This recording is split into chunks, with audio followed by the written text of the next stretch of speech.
இங்க சுந்தரமே எப்பவும் போலயே இங்க சக்தி பண்ண எல்லா பிளானையும் உடைக்கிற மாதிரி சக்தி வர்றதுக்கு முன்னாடியே டைரக்டா இந்த பக்கம் வந்து பெரியசாமியை வச்சு வீட்டுல சக்தி தான் இதுக்கெல்லாம் காரணம், சக்தி வீணா என் மேல வந்து ஒரு பொய்யான பழிய சுமத்த பாக்குறாரு அப்படின்னு சொல்லி இந்த பக்கம் எல்லா பிரச்சனையும் சக்தி மேல திருப்பி போட்டுறாங்க. அதே நேரத்துல சக்தி வந்ததுக்கு அப்புறம் இங்க வீட்டுல இருக்க எல்லாருமே சக்தியை போட்டு சும்மா லெப்ட் ரைட் வாங்கிட்டு இருக்காங்க. அதே நேரத்துல சக்தியுமே ஏன்னா நீ கூட நான் நம்ப மாட்டேன் அப்படின்னு சொல்லி இந்த பக்கம் வந்து சண்முகத்தை கேட்கறாங்க. ஆனா சண்முகமும் இல்லடா உனக்கு எதிரான சாட்சிகள் எல்லாமே முரண்பாடா இருக்கடா, என்னால என்ன பண்ண முடியும் சொல்ல போனா நீ தான் சொன்னு இந்த பெரியசாமி சொல்றாரு அப்படின்னு சொல்லிட்டு இந்த பக்கம் பெரியசாமி கிட்ட கேக்குறாங்க. அதே நேரம் சக்தியுமே ஏன் பெரியசாமி நம்ம இதை மட்டும் தான் பேசினவா அப்படின்னு சொல்லி கேட்கறப்ப கூட இங்க பெரியசாமியுமே ஆமாங்க நீங்க தானே சொன்னீங்க இந்த மாதிரி வந்து சுந்தர் வந்து ஆபீஸோட பணத்தை இந்த மாதிரி ஏமாத்திட்டு இருக்காரு அப்படின்னு நீங்க சொல்ல சொன்னீங்க, அதை தான் நம்ம பேசணும் அப்படின்னு சொல்லி சொல்றாங்க. இதை கேட்டோன்னு வீட்டுல இருக்க எல்லாருமே இந்த பக்கம் சக்தி மேலே திரும்புறாங்க.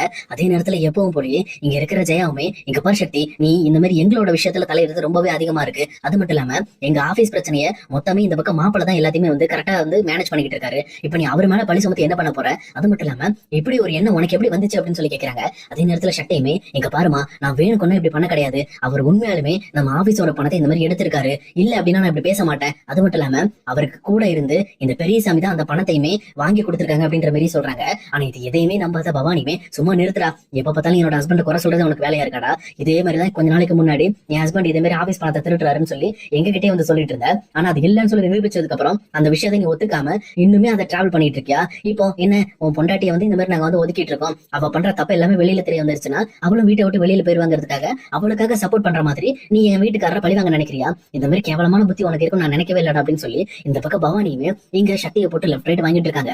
இங்க சக்தியுமே அக்கா இந்த மாதிரி தயவு செஞ்சு பொண்ணிய பத்தி என்ன பத்தி தப்பா பேசிட்டு இருக்காத, உண்மை என்னன்னு உனக்கு தெரியாது, அது தெரிஞ்சதுன்னா கண்டிப்பா நீ ரொம்பவே கஷ்டப்படுவ அப்படின்னு சொல்லி சொல்றாங்க.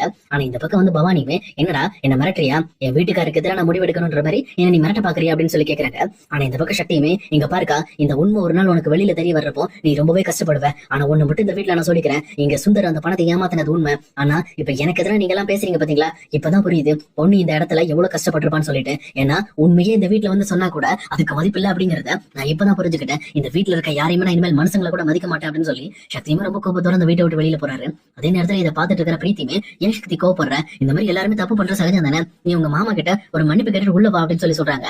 உடனே இங்க பிரீத்தியை பார்த்து சக்தியுமே இங்க பாரு என்னோட பர்சனல் விஷயத்துல தலையிறதுக்கு உனக்கு உரிமையே கிடையாது, இன்னொரு டைம் என்ன பத்தி நீ பேசிட்டு இருக்காது அப்படின்னு சொல்லி இங்க பிரீத்திக்கு ஒரு வார்னிங்க போட்டுட்டு இங்க சக்தியும் அங்கிருந்து வெளியில கிளம்புறாரு. அதே நேரத்துல பொண்ணியுமே இந்த பக்கம் பியூட்டி பார்லர்ல சக்தி என்ன பண்ண போறாரே தெரியல அப்படின்னு சொல்லி ரொம்பவே பதட்டமாவும் பயந்துகிட்டே இருக்காங்க.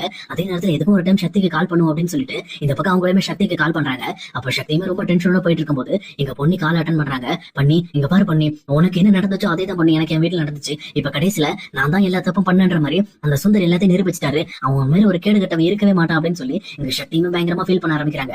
அதே நேரத்துல இதை தெளிவா புரிஞ்சுக்கிட்ட பொண்ணியுமே சரி சக்தி நான் இந்த மாதிரி இந்த ஏரியால தான் வேலை பாக்குறேன், நீங்க இங்க வாங்க முதல்ல இங்க வந்து நம்ம காம் பண்ணிக்கலாம் அப்படின்னு சொல்லிட்டு பொண்ணியுமே சக்திக்கு ஆறுதல் சொல்றதுக்காக அங்க பியூட்டி பார்லருக்குமே வர வைக்கிறாங்க. அதுக்கேற்ற மாதிரி இங்க சக்தியுமே பியூட்டி பார்லர் வந்ததுக்கு அப்புறம் இங்க உள்ள பொண்ணு இருக்காங்களா அப்படின்னு சொல்லிட்டு அங்க இருக்கிற வேலை பாக்குற பொண்ணு கிட்ட கேக்குறாங்க. அப்ப அந்த பொண்ணுகளுமே ஓ நீங்க தான் சக்தி கொஞ்ச நேரம் வெயிட் பண்ணுங்க நான் பொண்ணியை வர சொல்றேன் அப்படின்னு சொல்லிட்டு அவங்களும் போயிட்டு இங்க கரெக்டா பியூட்டி பார்லர் ஓனர் ரூம்ல இருக்கிற பொண்ணியுமே கூப்பிடுறாங்க. இந்த மாதிரி உங்களோட வீட்டுக்காரர் வந்திருக்காரு பொண்ணி அப்படின்னு சொல்லி சொல்றாங்க. உடனே இந்த பக்கம் அந்த பியூட்டி பார்லர் ஓனரும் என்ன பொண்ணி இந்த மாதிரி உங்க வீட்டுக்காரர் உங்ககிட்ட நல்லா சகஜமா பேச ஆரம்பிச்சிட்டாரா அப்படின்னு சொல்லி கேக்குறாங்க. அப்பதான் பொண்ணியுமே இல்ல மேடம் எனக்கு எங்க வீட்டுல என்ன நடந்துச்சோ அதே பிரச்சனை இப்ப எங்க வீட்டுக்காருக்கு நடந்துருச்சு, அவர் உண்மையே சொன்னப்ப கூட அவருமே போய் சொல்றாரு அப்படின்னு சொல்லி இப்ப அவர் மேல ஒரு பழியை சுமத்தி அவரையும் கஷ்டப்படுத்திட்டாங்க. அவர் ரொம்பவே டென்ஷனாவும் ரொம்பவே வந்து நர்வஸாவும் இருக்காரு, அதனாலதான் சரி நான் அவரை கொஞ்சம் காம் பண்ணலாம் நீங்க வர சொன்னேன், நான் கொஞ்ச நேரம் அவர் கூட போய் பேசிட்டு வரலாமா அப்படின்னு சொல்லி கேக்குறாங்க. உடனே இந்த பியூட்டி பார்லர் ஓனர் மேடமும் பரவாயில்லமா நீ போய் பேசிட்டு வா உன் குடும்ப பிரச்சனை நீ தான் பேசி சால்வ் பண்ணும் அப்படின்னு சொல்லிட்டு அவங்களுமே இந்த பக்கம் பொண்ணுக்கு பர்மிஷன் கொடுத்து அனுப்பி வைக்கிறாங்க. அதே நேரத்துல பொண்ணியும் சக்தியும் நடந்துகிட்டு இந்த பக்கம் ஒரு பார்க்குக்கு வந்துடுறாங்க. வந்தது மட்டும் இல்லாம எங்க சக்தியுமே ரொம்பவே ஃபீல் பண்ணி அழ ஆரம்பிக்கிறாரு. என்ன மன்னிச்சிரு பொண்ணு இந்த மாதிரி ஒரு சூழ்நிலையில நான் நின்னதே கிடையாது, இந்த மாதிரி உன்னோட நிலைமை என்ன அப்படிங்கறத எனக்கு புரிய வைக்கிறதுக்காகவே கடவுள் இப்படி ஒரு தண்டனை எனக்கு கொடுத்திருக்கான், எல்லா உண்மையும் தெரிஞ்சும் அந்த உண்மையை வெளிப்படுத்த முடியாம இருக்கிறது எவ்வளவு கஷ்டம் அப்படிங்கறத இப்பதான் நான் புரிஞ்சிட்டு இருக்கேன் அப்படின்னு சொல்லிட்டு இந்த பக்கம் சக்தியுமே ரொம்பவே ஃபீல் பண்ணி குழந்தை மாதிரி அழுதுகிட்டே இருக்காங்க. ஆனா இதை பார்த்துட்டு இருக்க பொண்ணுமே இங்க பாருங்க சக்தி நீங்க இப்படி அழுதா அப்ப பவானி அக்காவோட வாழ்க்கையை யாரு காப்பாற்ற முடியும், இங்க பாருங்க நீங்க எல்லார மாதிரி யோசிக்காதீங்க, நீங்க கொஞ்சம் டிஃபரெண்டா யோசிக்கணும், உண்மை சொல்ல போனா சுந்தர் எந்த அளவுக்கு ஸ்மார்ட்டா யோசிச்சு பிளான் பண்ணி நம்ம எல்லாரையும் மாட்டி விட்டுட்டே இருக்காரோ அதே மாதிரி சுந்தர் செய்யற தப்பையுமே அவருக்கே தெரியாம நம்ம ஸ்மார்ட்டா வெளியில கொண்டு வரணும், நீங்க டைரக்டா போயிட்டு இந்த பக்கம் வந்து பெரியசாமி கிட்ட பேசினதான் பிரச்சனை, ஏன்னா பெரியசாமிக்கு கண்டிப்பா தெரியும் சுந்தர் எப்பேற்பட்ட பிரச்சனை சமாளிக்கிற அளவுக்கு திறமையாவும் அதே நேரத்துல அந்த பழிய வேற ஒருத்தர் மேல போடுறதுக்கு அவருமே வந்து நல்லா ட்ரிக்ஸ் பண்ணி நிறைய பிளான் பண்ணுவாருன்னு தெரியும், அதனாலதான் நீங்க பெரியசாமியை மீட் பண்ண அடுத்த செகண்ட் பெரியசாமி கரெக்டா சுந்தருக்கு கால் பண்ணி இந்த விஷயத்தோட சீரியஸ்னஸ் புரிய வச்சுட்டாரு, அதனாலதான் சுந்தர் இப்ப கடைசியில உங்க மேல பழிய போட்டு இப்ப உங்களையும் இந்த வீட்டுக்கு ஆகாதவராக்கிட்டாங்க. அப்ப இதுல இருந்து நீங்க புரிஞ்சுக்க வேண்டியது என்னன்னா சுந்தரை நீங்க சாதாரணமா நினைக்க கூடாது, அவங்க என்ன பண்றாங்க ஏது பண்றாங்க அப்படின்ற எல்லா ஆதாரமும் நம்ம கிட்ட கையில கையில இருந்தா மட்டும்தான் எந்த ஒரு உண்மையும் நம்ம வீட்டுல கொண்டு போய் நிரூபிக்க முடியும். அதே நேரம் நீங்க பெரியசாமி மீட் பண்ணது நான் தப்புன்னு சொல்லல, ஆனா அந்த அவர்கிட்ட இது தெரியாத மாதிரி நீங்க நடிச்சிருக்கணும், அவர்கிட்ட நீங்க தெரிஞ்சதை காட்டினதான் பிரச்சனை ஆயிடுச்சுன்னு சொல்லி இந்த பக்கம் பொண்ணியுமே சக்தி இந்த பிரச்சனைக்குள்ள மாட்டின எல்லா விவரங்களையும் சொல்றாங்க. இது கேட்டோன்னு இந்த பக்கம் சக்திக்குமே புரியுது, ஆமா பொண்ணி நீ சொல்றது எல்லாமே சரிதான், கண்டிப்பா இதுக்கு மேல அந்த சுந்தர் என்ன பண்றான், யாரு எதுக்காக இந்த பணத்தெல்லாம் திருடுறான் அப்படின்ற எல்லா விஷயத்தையும் கண்டிப்பா நான் ஆதாரத்தோட நிரூபிப்பேன், இதுக்கு மேல பாரு அவனை பத்தியான ஆதாரங்களை தேடுறதா என்னோட வேலை அப்படின்னு சொல்லி இந்த பக்கம் சக்தியுமே ஆர்வமாயிடுறாரு. அதே நேரத்துல பொண்ணியுமே சரி சக்தி எனக்கு வேற அங்க பியூட்டி பார்லர்ல வேலை இருக்கு, நான் போய் ஆகணும் அப்படின்னு சொல்லிட்டு சொல்றாங்க. உடனே இந்த பக்கம் சக்தியுமே என் பொண்ணி நானும் கூட வந்து அங்க விட்டுட்டு வரலாமா அப்படின்னு சொல்லி கேக்குறாங்க. இங்க பொண்ணுமே எதுவும் சொல்லாம அமைதியா இருக்காங்க. அதே நேரத்துல சக்தியுமே பொண்ணு கூட வந்துட்டு என் பொண்ணி இந்த மாதிரி வந்து சுந்தர் சம்பந்தப்பட்ட விஷயத்த எதுக்காக நீ என்கிட்ட சொல்லணும்னு நீ விருப்பப்பட்ட அப்படின்னு சொல்லி கேக்குறாங்க. அப்ப பொண்ணையுமே இருந்துகிட்டு ஏன்னா இது உங்களோட அக்காவோட வாழ்க்கை பிரச்சனை, அதனால கண்டிப்பா நீங்க சரியான முடிவு எடுப்பீங்கன்னு நினைச்சேன், அது மட்டும் இல்லாம ஒரு பக்கம் நீங்க கெட்டவரா இருந்தாலும் இன்னொரு பக்கம் கண்டிப்பா இந்த மாதிரி பாசிட்டிவா யோசிப்பீங்க அப்படின்னு எனக்கு தெரியும், ஏன்னா நீங்க எல்லா விஷயத்தையும் அவ்வளவு தெளிவா நம்ப மாட்டீங்க, அதே நேரம் நீங்களும் கொஞ்சம் கோபக்காரர் தான், உங்க கோபத்தை கண்ட்ரோல் பண்ணீங்க அப்படின்னா கண்டிப்பா எல்லா விஷயத்தையும் உங்களால காப்பாற்ற முடியும்னு சொல்லிட்டு எங்க பொண்ணு லைட்டா ஸ்மைல் பண்ணிட்டு இந்த பக்கம் பியூட்டி பார்லருக்குள்ள போறாங்க. கரெக்டா அவங்க உள்ள போகும்போது அந்த பியூட்டி பார்லர் ஓனரே இங்க வெளியில வராங்க. வந்தது மட்டும் இல்லாம என்ன சக்தி எப்படி இருக்கீங்க அப்படின்னு சொல்லிட்டு ரொம்பவே கேஷுவலா இந்த பக்கம் வந்து சக்தி விசாரிக்கிறாங்க. அப்ப இதை பார்த்த சக்திக்கு சரியான ஆச்சரியம். நான் என்ன உங்களுக்கு தெரியுங்களா அப்படின்னு சொல்லி கேட்கிறப்போ உங்களை பத்தி எல்லாமே தெரியும், உங்க ஜாதகம் வரைக்கும் பொண்ணு என்கிட்ட சொல்லி வச்சிருக்கா, அது மட்டும் இல்லாம உங்க வீட்டுல நடக்கிற பிரச்சனை வரைக்கும் எனக்கு நல்லா தெரியும், ஆனா இருந்தாலும் உங்ககிட்ட ஒரு விஷயத்த நான் பேசணும்னு நினைக்கிறேன் அப்படின்னு சொல்லி சொல்றாங்க. இந்த பக்கம் பொண்ணு உள்ள போனதுக்கு அப்புறம் இங்க சக்தியை தனியா கூட்டிட்டு போயிட்டு இந்த பக்கம் வந்து அந்த பியூட்டி பார்லர் ஓனர் பேச ஆரம்பிக்கிறாங்க.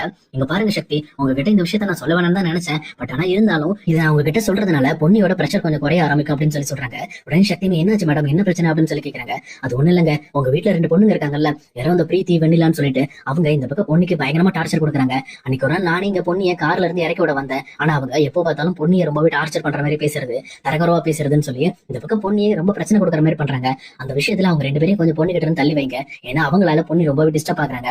அது மட்டும் இல்லாம அவங்க மேல எந்த தப்பும் இல்ல அப்படிங்கறத நிரூபிக்கிறதுக்காக அவங்க நிறையவே போராடிக்கிட்டு இருக்காங்க. அதை விட முக்கியமா உங்களுக்கு நான் ஒரு போட்டோ ஒண்ணு தரேன், இந்த நபரை மட்டும் தயவு செஞ்சு பொண்ணுக்கு தெரியாம கண்டுபிடிங்க அப்படின்னு சொல்லிட்டு இந்த பக்கம் அந்த பியூட்டி பார்லருக்கு வந்த அந்த நாடகக்கார பொண்ணோட போட்டோ தான் கொடுக்குறாங்க. இதை பார்த்தோன்னு இவங்க தான் வந்து பொண்ணு செட் பண்ணதா சொல்லி என்னோட கல்யாணத்துக்கு எடுத்ததான் வந்து எங்க வீட்டுல வந்து சாட்சி சொன்னாங்க அப்படின்னு சொல்லி சொல்றாங்க.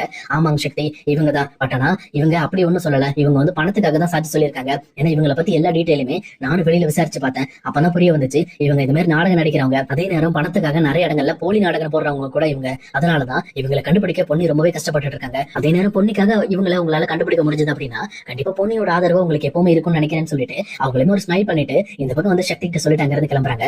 அதே நேரத்துல சக்தியுமே இந்த பக்கம் வந்து பிரீத்துக்கு வெண்ணிலாக்கு ஒரு பாடத்தை கத்து கொடுத்தாக்கணும். அதே நேரம் இன்னொரு பக்கம் இந்த போட்டோல இருக்கிற இந்த பொண்ணை கண்டுபிடிக்கணும்னு சொல்லிட்டு அவருமே ஒரு முடிவுக்கு வராரு.